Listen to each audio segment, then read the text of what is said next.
Welcome to part 3 of my Elite Dangerous Beginner's Guide. Quick recap of where we've got to. Um, we, we've been scanning planets. We're now in Zeta Trianguli Australis and we've got 83,000 in the bank.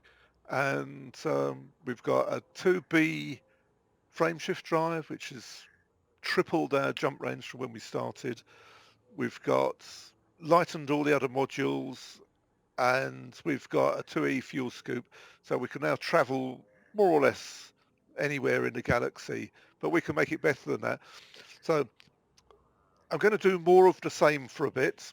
So the main thing in this one will be at the end, um, what to do with your money. We're going to go to a system that's got lots of nice ships and modules at a discount price, and along the way, we're going to scan a load of high-value systems, and those systems, the money from those will enable us to, have various options for ship builds. Is what I'm going to do. So I won't bore you with all the details. What I'm going to try and do is pick out some of the highlights or the anomalies and things, interesting things along the way. I'm going to make a list of the systems that you go to and put them in the comments, so you can just copy and paste those uh, into the galaxy map. So all you do if you're on a PC, I don't know how it works on other systems, but you just wipe your cursor over the name of the system, right click it and copy. Unfortunately, you can't right click and paste into the galaxy map. You have to use Control plus V. So Control and V, uh, where the grey box is, I'll just show you. Um,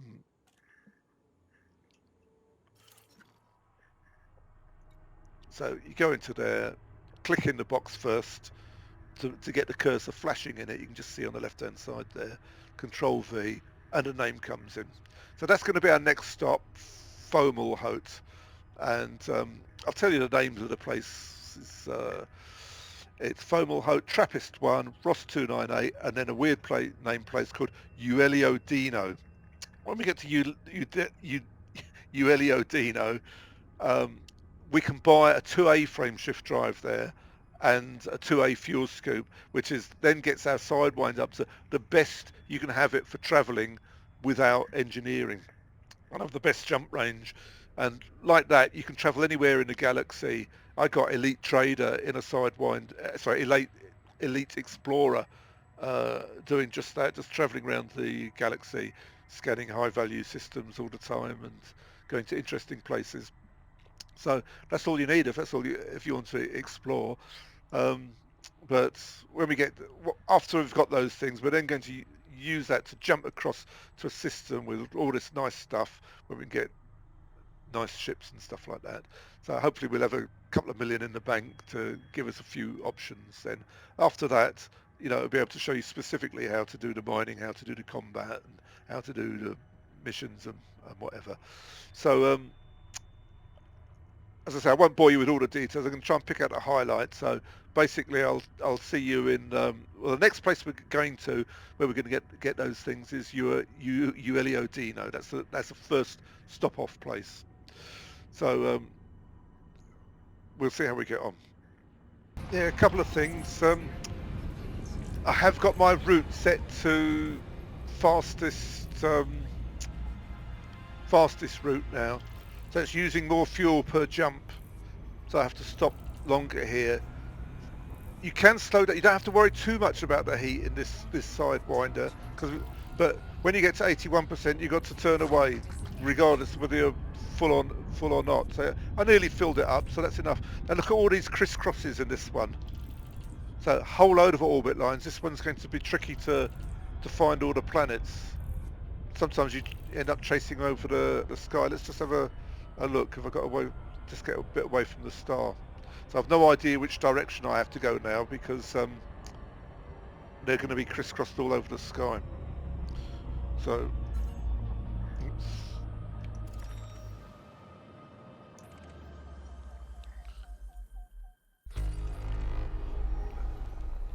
Oh, that's interesting. They're already done. So I don't know whether we get any money for them. Or let's, oh no, it's because they're all close. We got 12 all directly with the Discovery scanner. So that was 412,000 credits we got just for honking the system. So onwards and upwards. Next one is Ross 298. Right, so I've just been through 2 systems where I couldn't scoop. And there's Ross 298, my next one. I've got enough fuel to get there, you see, but if that top line gets down to the bottom, I won't. So that if that's not a scoopable star, I'm out of the game. So when I press my frame shift drive, it'll tell me on the top right, it's a class M. That is a scoopable one. So KGB FOAM, KGB foam, they're all scoopable. So I'll be all right, but I mustn't mess up with my scooping there. So what you can do, if ever you find out that you, like if you didn't have enough fuel to get there, what you'd have to do is get out the galaxy map and plot to an intermediate scoopable one.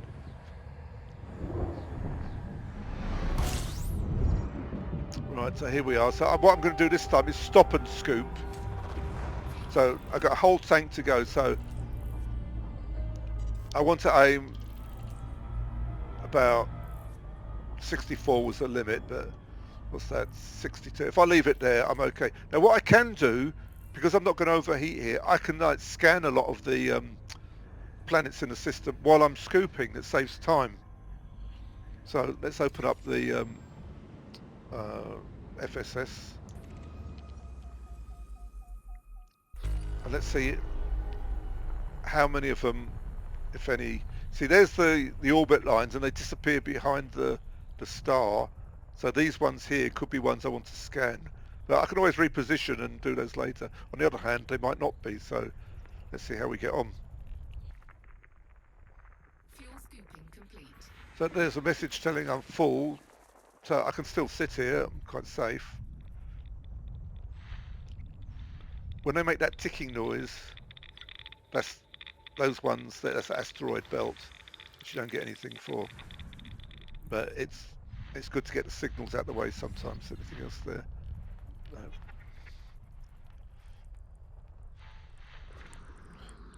That's the high value one. They're always in this, look at the bottom scale now, always in this range sort of round about there. It's Earth-like worlds, metal-rich,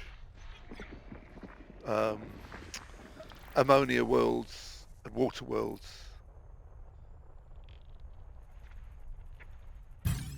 Oh, been interdicted. So let's leave the FSS, see what they want. Now, I'm not carrying anything. I hope you have something good in your hold, is saying. So there he is. But unfortunately for you, mate, Mr. Wanted, mostly harmless Diamondback, I've got nothing. So he'll just get on his way. Bit of excitement there. Without any weapons, I can't do anything. And without any shields either. You know, without shields, you can at least ram them. With nothing, I can't do anything. So back to my FSS.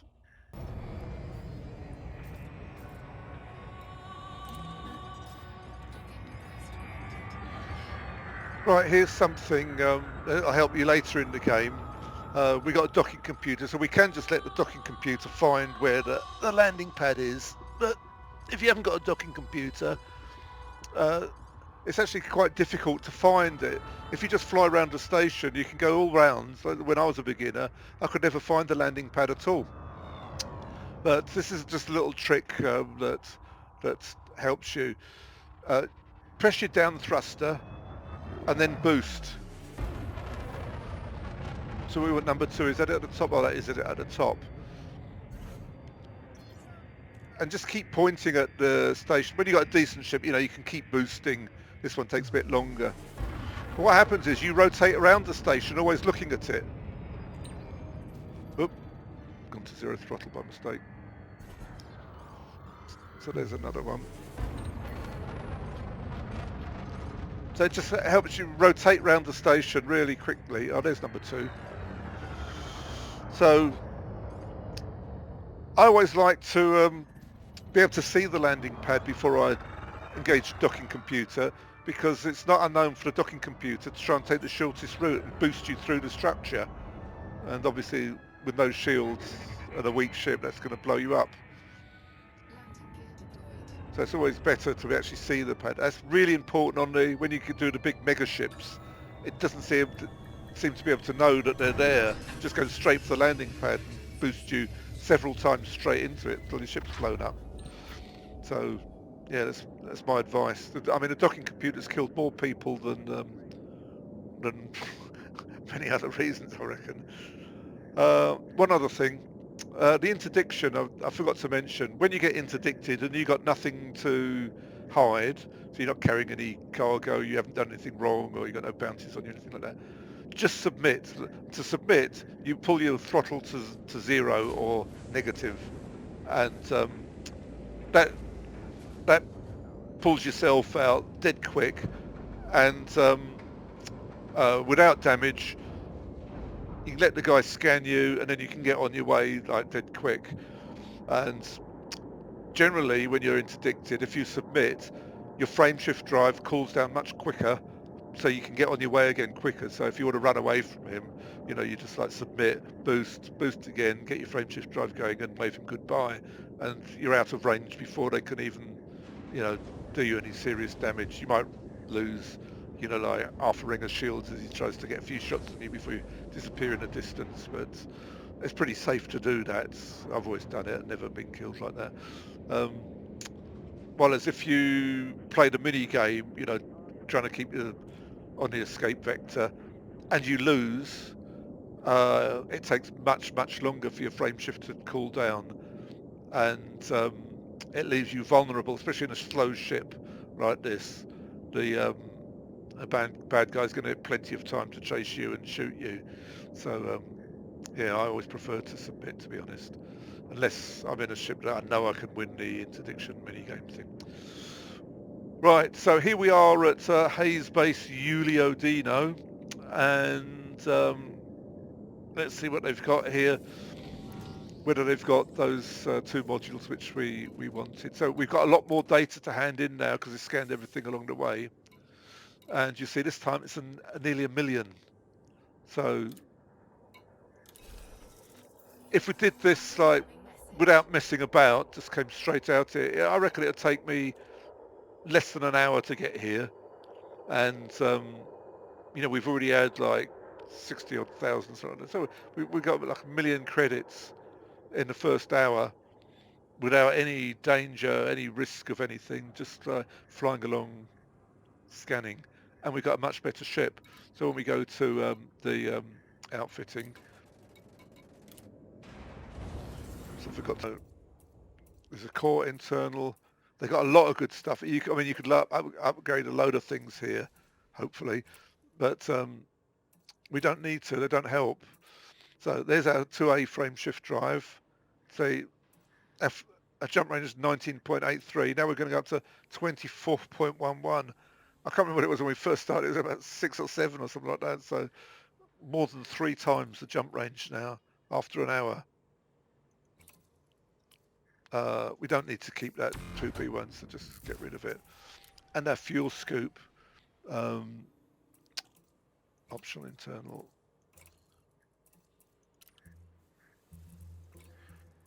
There it is, 2A.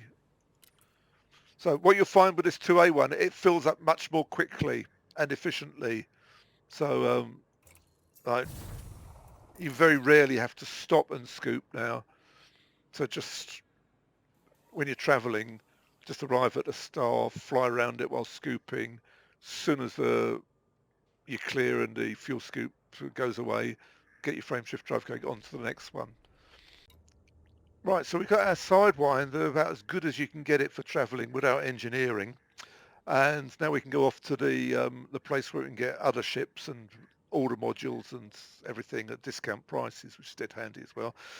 Um, but I want to show you now a tool. You might be wondering how I knew where all the systems are with high value planets in. So here we go. Uh, edtools.ddns.net. You don't have to worry about the extension there.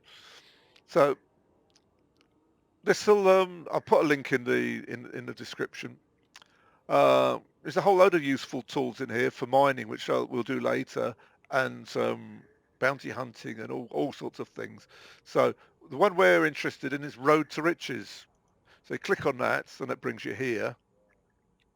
And it works as simple as this. Right, now, I know where we're going because it's a well-known place where they've got lots of nice stuff.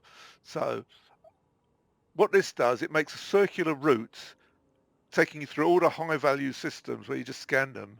And when you come back, you've got like millions worth of scan data, and you can get 10 million an hour like this once get up to speed and efficient. Uh, Sidewinder, probably about 7 million an hour.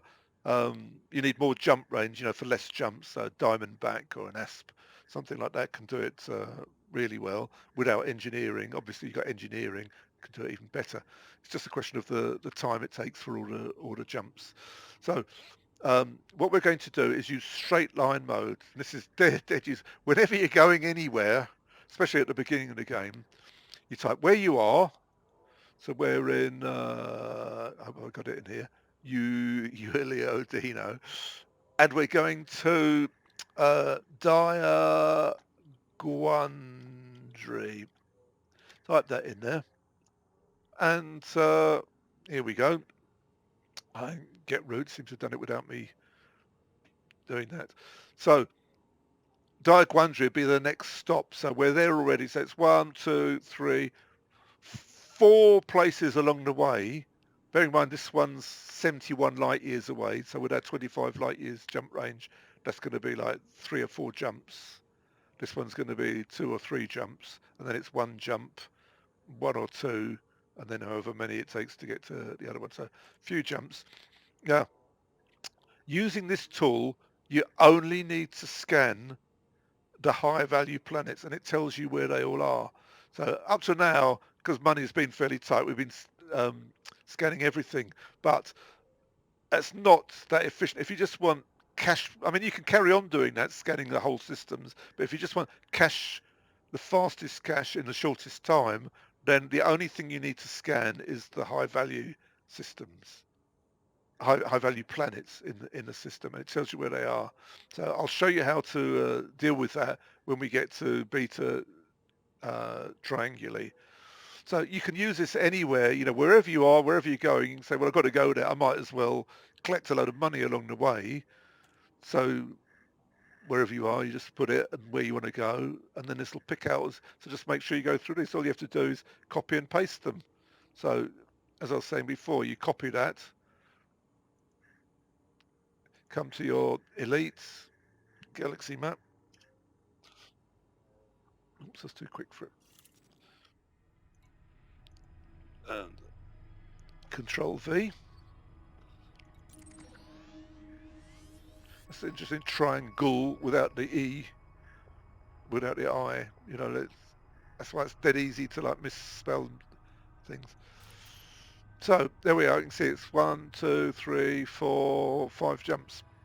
Quite a long way. And we've got fastest route on, but now we can scoop at every star. Now, rather than scan each of these systems in detail, because they're not particularly high value compared with the high value ones, where we can optimize our earning rates just through the high value ones.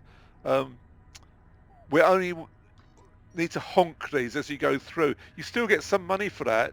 It's not as much, but just when you come to the star, press your main discovery scanner as you're scooping fuel going past it. As soon as your fuel scoop's gone away, when you get to the other side of it, just go to the next one and then repeat, honk the next one. So you can do a jump about every minute. So in 1, 2, 3, 4, 4 minutes, is it? Did I count it right? 1, 2, 3, 4 minutes. We'll be at Beta Trianguli and getting, like, I mean, that was a lot at that one. Um, 1, 2, 3, 4, 5 high value planets. So the real ones are terraformable water worlds. There's two of those. They're about 600,000 each, I think. So that's over 1 million just for those, and you get like 30,000 each for these. So it's probably worth doing all those. This one, Earthlight world, terraformable water world. So that system there is going to be worth about 1 million. So I'm hoping we'll have about 2 million before we get to our destination. But compared with like 20,000 at those other ones for scanning the whole system, which can take you twice as long. So, you know, whatever you want to do, scan them all if you want, if you find it interesting. But otherwise, just scan these planets. And that's the quickest. Sometimes, like this one here, it's one planet. It'll take you like seconds to do that before you're on your way again. And you're picking up like, I can't remember what Earth-like world is, at 300,000 or something like that, just for that, for a minute's work. This one here, another one, same thing. It's only one planet. So in these systems here, you can see there's 3 stars because that's star C. You won't know until you get there, but well, it could be in any of these ones. If there's like 50 planets in the system, you got to filter a whole load out before you can get to the one you wanted. So it does take quite a long time. So it just depends on the system you see when we get there. I'll show you how to optimize it. Right, so back to the game again. Let's get on our way. Right, so here we are in 4 Beta Trianguli, ready to scan. So let's just have a quick look back at the list. Now, when there's A, B's and C's in there, it means there's more than one star. So the stars are called A, B and C. So these are the planets floating around star C, which is the third one. In this case, they're going around the second one, B. Could be only 2 in that system. You don't know how many stars there are. But so it's the third star and the second, third, fourth, fifth and sixth planets we're interested in. So back to the game. Open up your galaxy map. Sorry, system map. Right, so here we go. There's the 3 stars. And it was the second, third, fourth, fifth and sixth. So that's these ones. Now, so that's A, B, C. That's A1. That's A2, A3. That's A3A. And that's A6, 5A. So on. Sorry, B. Sorry, that's B2A, B5A. That's C1A. So just check whether we got any A's in there. No, no A's. So it's all the main ones. It's that one, that one, that one, that one, that one. After a while, you'll be able to recognise the pictures, what they look like, what a water world looks like, and what an Earth-like world looks like. So generally, these like uniform grey ones aren't worth anything. But if they've got any sort of design on them, or that's I think that's a water world. Is it? Don't know. But anyway, that's clearly like an Earth-like world. So you can pick them straight out. So what we do using the system map, you just select it like that, then point at it.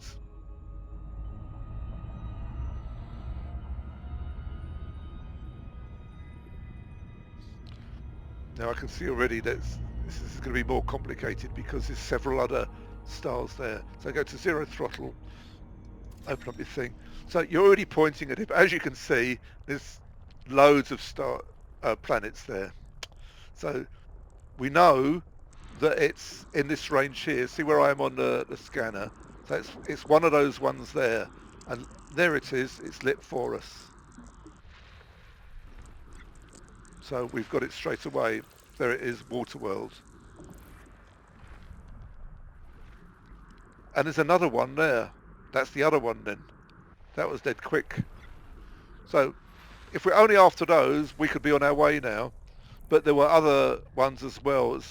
It was three, 2, 3, 4, 5, and 6. But this one here is we don't know what star that is, but that's probably because we're near. Yeah, it'd be the A star because we've stopped near where we've arrived. So that's the A star. So what's happened is the C star is right over there, and all the planets are orbiting it. So we know all the other ones are there as well. So we might as well scan everything that's there. Now the B star will be somewhere else, but we weren't interested in any of those, so we can forget about that. So what was that one? Did it tell us? So that's 5A, C5A.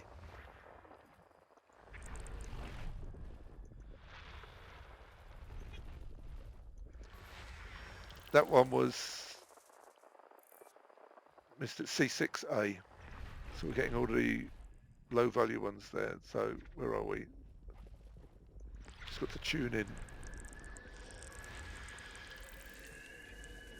So that one is C3. So that was one of them. C2, that was one of them.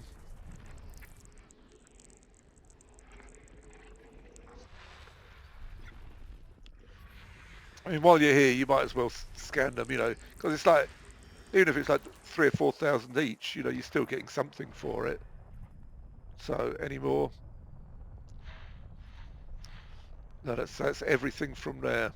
So all those other ones, while we're here, I'll just show you somewhere. There they are. There's the other star, and all the planets will be orbiting around them. But none of them were worth any value. Then you could scan them if you want. What's that? It's a high metal content. Well, that's worth about 30,000. So yeah, we might as well do it while we're here. It's up to you whether you want to go for the maximum money or what. As these are all close together, it's just a shame that they're not quite all the same tuning.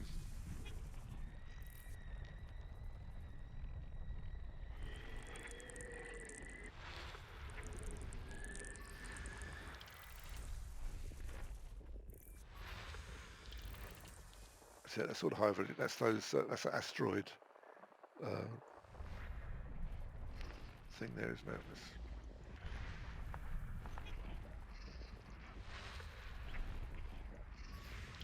Oh no, still planets.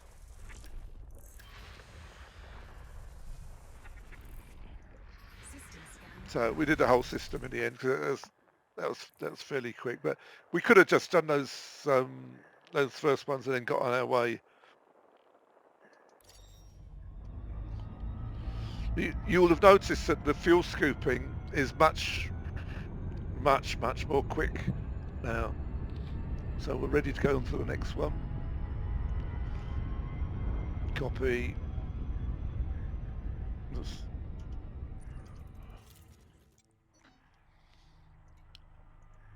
Control V.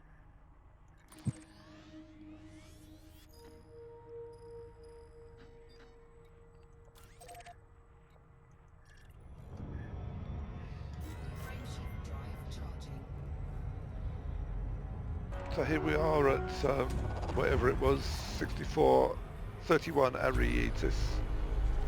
So honk the system as we go past. I was a bit low on fuel, so I'm just going to go around the thing a bit.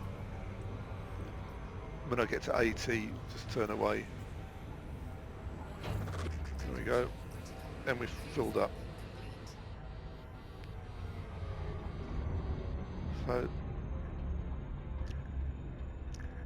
as soon as we got clear of the star, open up your system map. And it was B1. So that's that one. Station there. So select it. Point at it.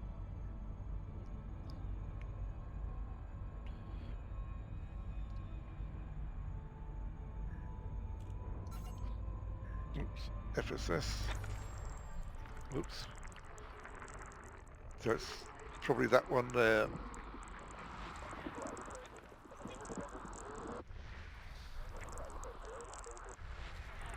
Taking some finding. Earthlight world, there you go. So we could get on our way now. What's that one? That's sort of rocky. Yeah, so we just get on our way now. Could do all the other ones if you wanted to, but that's really quick. So it's got us 300,000 for that. And then on to the next one, 38, Arietis. It's only one jump away. So using Alt-Tab to go from one to the other. You can use two computers or, a laptop or tablet or whatever.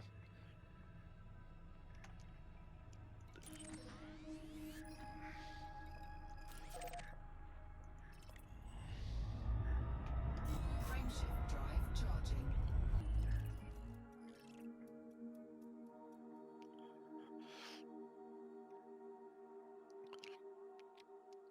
So planet 3 and 4.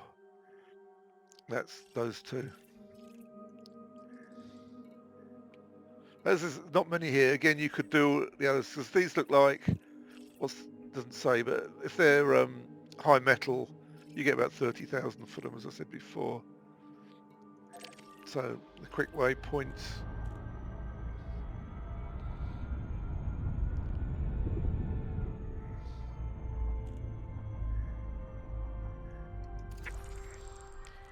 And tune. You know where it's going to be. It's going to be one of those positions. You'll get to recognise where they lay. So actually we want that one. Because there's not many planets here, you could just, I might as well, I think I'll just scan all of them.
Oh, there's the other one.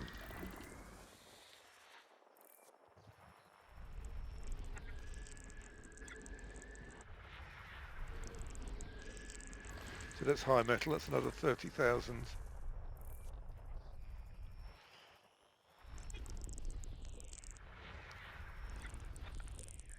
System scan. And another 30,000, so sort of worth doing. Right, this one there's only 9 planets, so we can use the other method of figuring them out. So I'm going to put it on the other side this time. So it'll be that one there, Earth-like worlds. Let's just have a check. It's planet number 1 and it's an Earth-like world. So now all I need to do is just, there we go, got it already. Onwards and upwards. So now, we want Diaguandri. Now that's the end of the high value ones. So Diaguandri.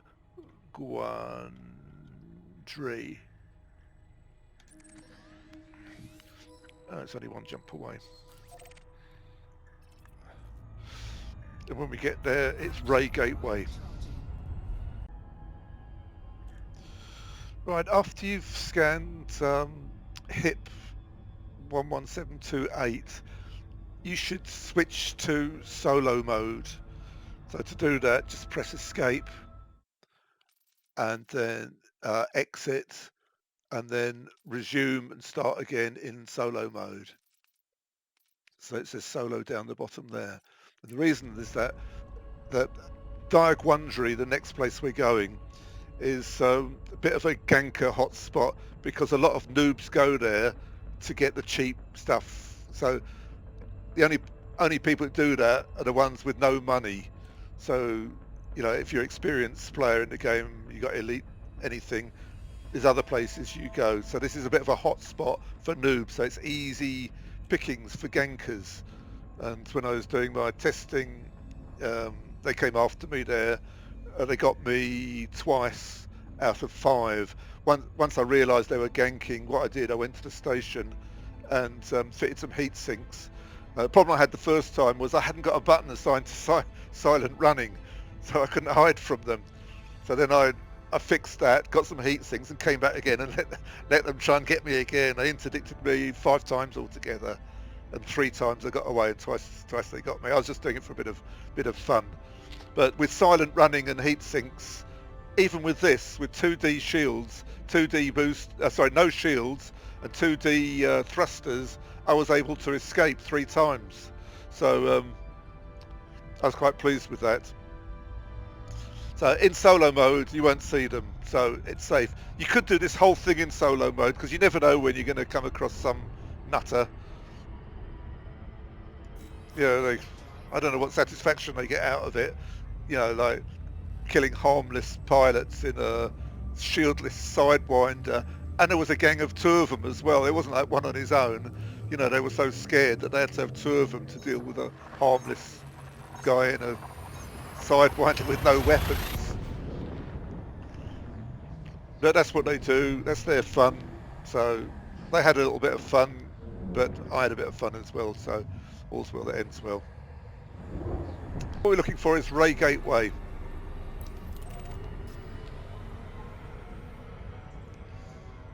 So if you see hollow squares or triangles here, you need to escape and then set yourself back to solo mode. Because as a noob, you've got no chance against any of these gankers, you know, if you don't know what you're doing.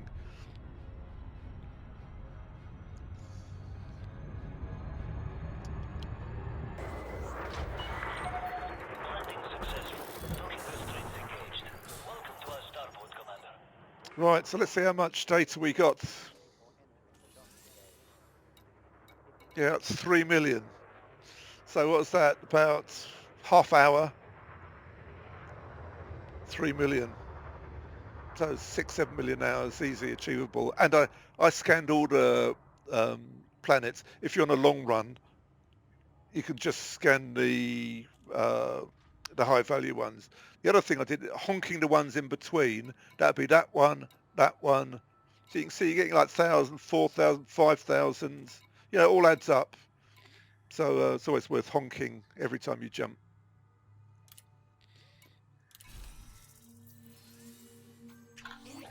So there we are, 3.5 million. And in the next episode, I'll show you what you can do with that 3.5 million. Something I missed earlier in the video regarding route plotting. I did put a little card up to say that there'd be an instruction at the end here, in case you missed it. Now, once you've got your decent fuel scoop fitted and now travelling time, we want to do it sort of generally as fast as possible. But we're going to be making, also with our 2A frame shift drive, we're going to be making quite big jumps, a third of a fuel tank at a time. So you need to be jumping from scoopable star to scoopable star. There's loads that aren't scoopable, as you saw a couple of them. When you're only making short jumps, that's not such a problem, but the longer the jumps and the more travelling you do, the more important that becomes. So there's a way of getting round that, and that's to use a route filter. So I'll just show you how to do that. So here's our galaxy map. If you open up this 4th tab here with the stars on it, and then look down here. You might have something in there, might not say none, but at the moment I've got no filters. So this is the filter um, thing. So there's various options here. You can filter systems by allegiance. You know, when you're looking for commodities, you can find them there. Various services, uh, economies, governments, states. That's going to be a very important one for when you're looking for missions and certain other things.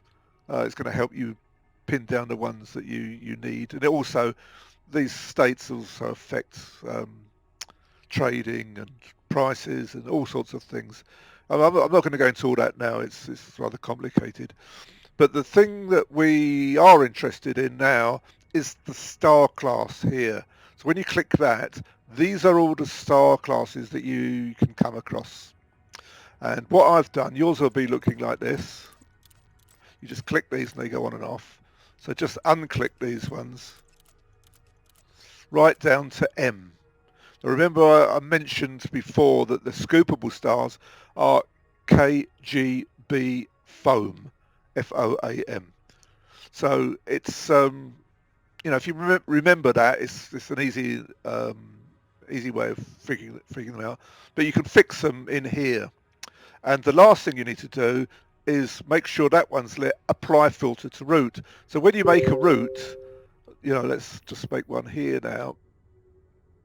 Say I was going there. These stars will be scoopable now. Let's just have a look. It's an M class. That's scoopable. Get rid of this box if I can. Get over there. And that one is also an M, so that's scoopable. Now, very occasionally in certain regions, there's not that many scoopable stars about. So in order to complete your route, the route plotter will have to take you through non-scoopable ones, and you can get 2 or 3 in a row still. So it's not a exact rule, but generally that will help you with travelling. Once you've got a fuel scoop fitted. If you haven't got a fuel scoop fitted, you want to unclick that because that'll take you through a quicker route then. Another thing, a YouTuber called William00048 reminded me of something which I hadn't mentioned, but I think I should mention it, even though I don't think it has that much effect on what you do. If you look here at advanced maintenance, you'll see at the top here, ship integrity. Now this ship I'm in at the moment is it's a cutter, but you'll see the integrity is 99%. It's going to cost me to repair it. Just click on that and it sends it back to 100%. Also your paintwork goes down. So this one, same thing, you have to confirm it like that. So that's the ship made like new again. Now, this integrity simply goes down with time. If you just ignore it, it'll go down and down and down and down until it gets to 0. Now, in the old days, that's when it got very low, I'm sure you used to get like random things going wrong with your ship. I think that was the idea of it. But I got a feeling that explorers must have complained because they're out for months at a time with no chance to repair. So if their ship started, you can't repair this integrity. The only place you can repair it is in the station. So you can repair hulls, you can repair modules, you can repair all sorts of things out in space with various things, but you can't repair this one. So it wouldn't surprise me if they all complained and then the developers had to backtrack on that.